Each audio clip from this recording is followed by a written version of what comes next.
Well, as you can see, it's quite a sunny day here, but regardless of that, I'm going to talk about World War III again, and this time about weapons.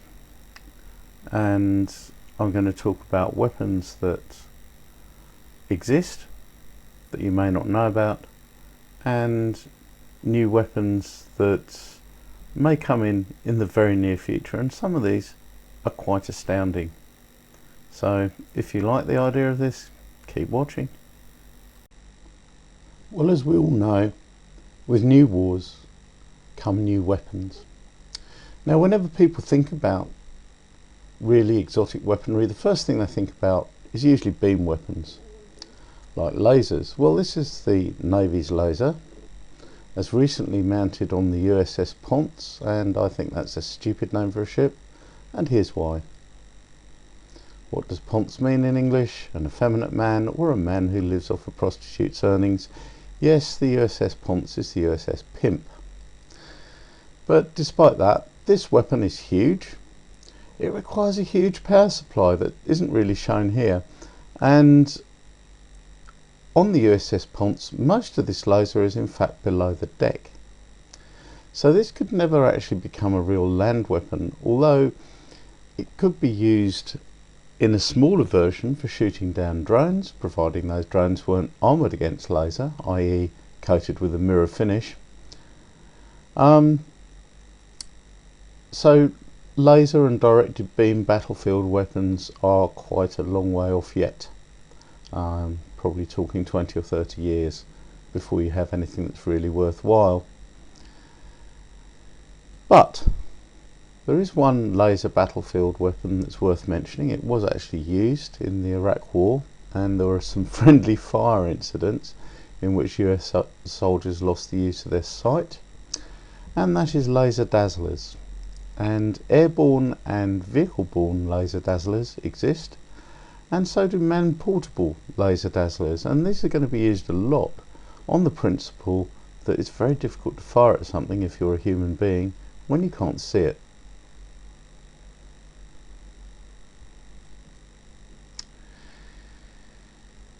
Now, here is an absolutely incredible weapon which already exists.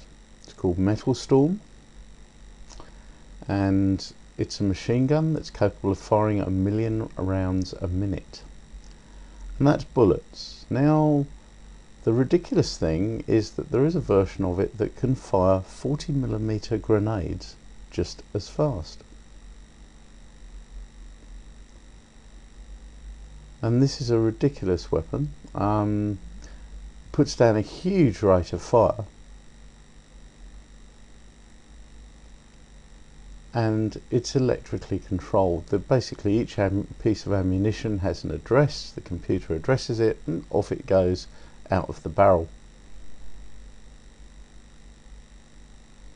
I mean, this is a huge leap in technology for guns. For a battlefield gun, it's absolutely amazing, and I can see these things being used. And let's have a quick look at this thing being used.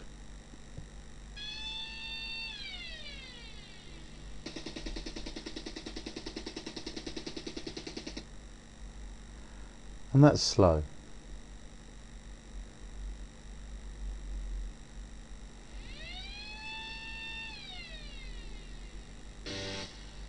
And that was it. Amazing, isn't it? Just brrrt. Now for 60,000 rounds a minute, and that is double what you just heard.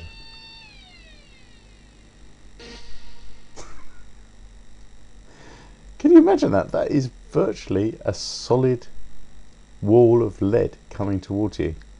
It's not survivable. Doesn't matter what sort of armor you've got. Ricochets will get you, if nothing else. And there it sounded like all of the barrels fired at once. Now here we go, 1 million rounds per minute.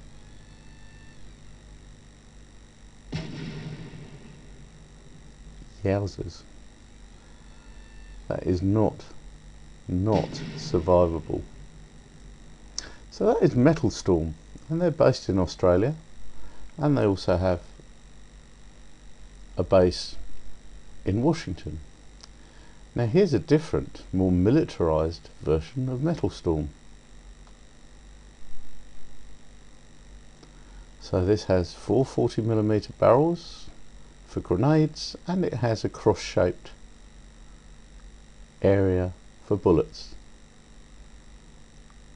I mean, these things are just ridiculous.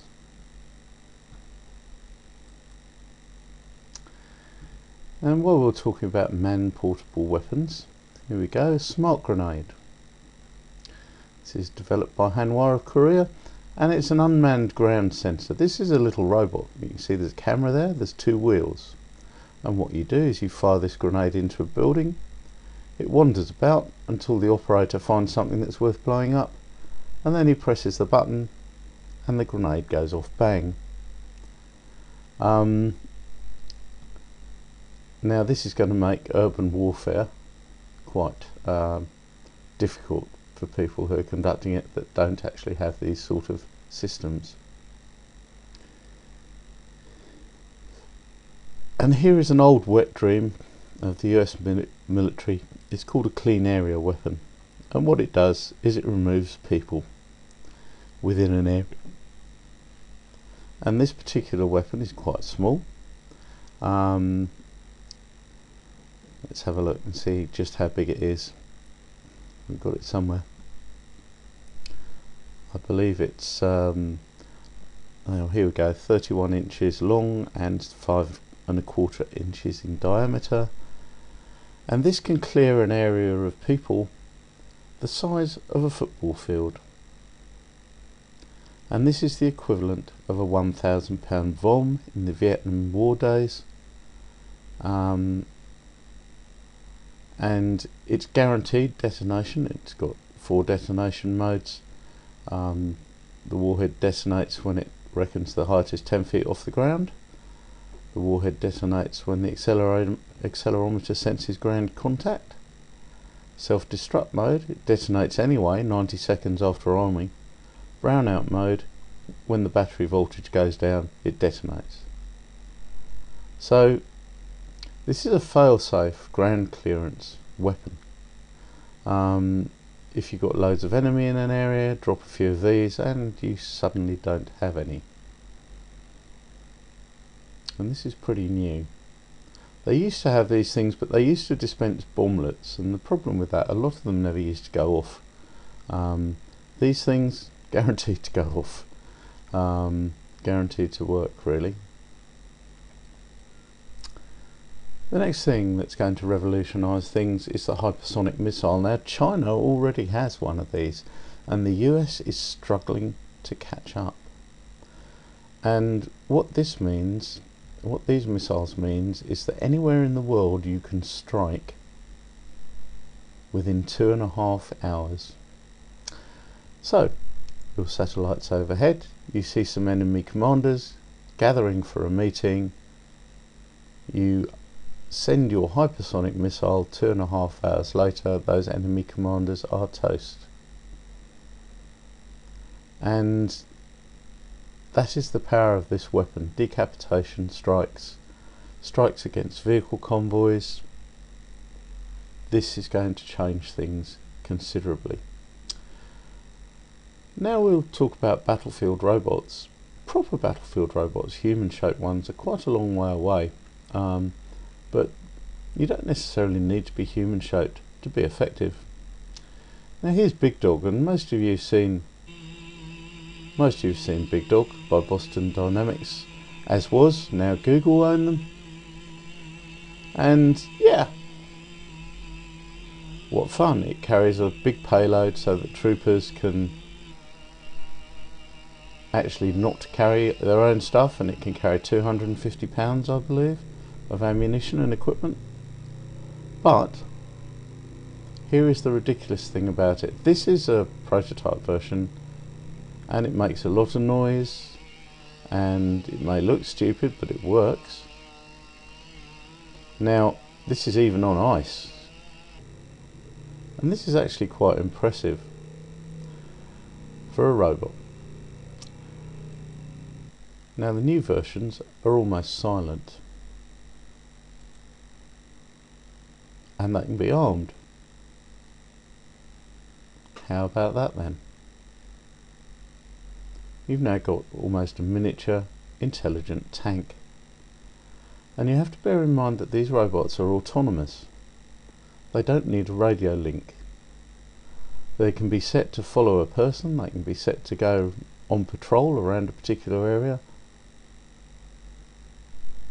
And a lot of lives are going to be saved on the attacking side, but on the other hand they're going to encourage people to attack, because if you're not losing lives, where is the incentive to actually keep out of war?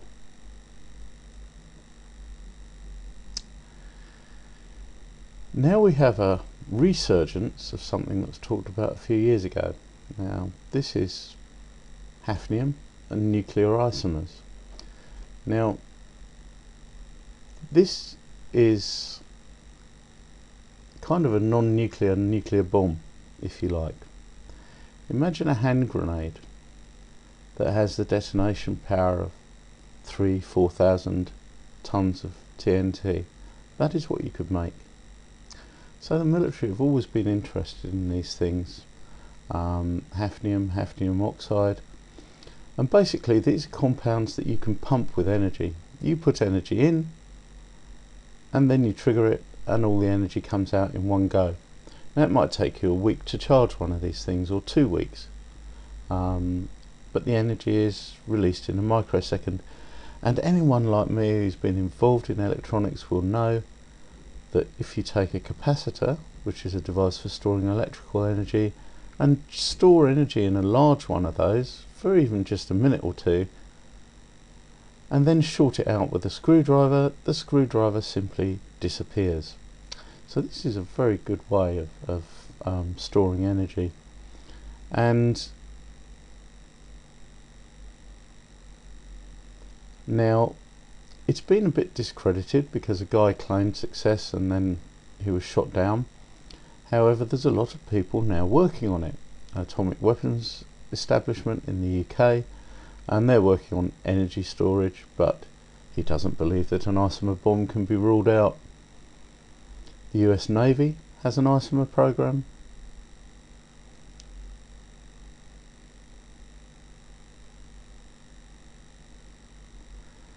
And here we go. This continued belief may stem from the triggering isomer proof experiment, which was sponsored by the US Department of Defense to determine whether high energy hafnium isomer triggering was possible.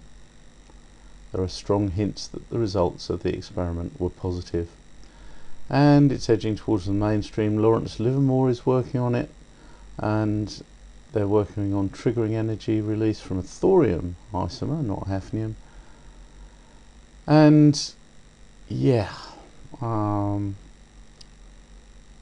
this could be an absolutely groundbreaking development, because essentially you would have a nuclear weapon totally without fallout. Now it wouldn't be quite as powerful as a nuclear weapon, it'd be a factor of 3 less, but that's still one hell of a lot of bang. Now people have talked about antimatter, but that's not going to happen because it's too difficult to store. You'd need a weapon probably the size of a large building if you were to use it, and it's ridiculously expensive. This is the next best thing to an antimatter weapon. You still get radiation, an initial pulse of radiation. You don't get EMP, I believe, but watch out for hafnium based weapons. I think they're going to come sooner rather than later. And now we've got bunker busters. Well, there's a new one. Here it is, £30,000 bunker buster bomb, which has yet to be used. And its predecessor was used, it has problems because its predecessor was used against Saddam's bunkers with very poor results. I mean, they may be designed to blast through hundreds of feet of concrete, but when you've got a layer of concrete, a layer of air, a layer of concrete, a layer of air, a layer of concrete, a layer of air, they're not much good, because that kind of construction dissipates the power. But worse than that, this weapon is built to attack the fortified nuclear facilities of rogue states, not at, say for example, a superpower or even a moderate power like France or the UK. And the reason? Because the bunkers in countries like France and the UK, and indeed America and Russia, they're now not built a few 100 feet deep, they're built a mile or two deep. And there is no way that a bunker buster super bomb could do that. However, there is a technology that might. Here is what purports to be a picture of a US Air Force tunnelling boring machine, and it is supposedly nuclear powered. Now, think slow torpedo. Somewhere around the outskirts of the country you insert one of these devices into the ground. Your brave men tunnel away until they are beneath the bunker that is your target, and then they go back to the surface and the nuclear weapon is detonated, or a Hafnium isomer bomb or whatever. This is going to be effective because you could come right up against the walls of the bunker. So this is a weapon that doesn't exist in theory, but I wouldn't be too surprised if it hadn't been built, and probably built by several countries in practice, because it's the only way you can attack a bunker that is miles deep, and mining has a long history in warfare. So I hope you've enjoyed this video, and if you have, please like and subscribe and share, of course. Thanks very much. Bye.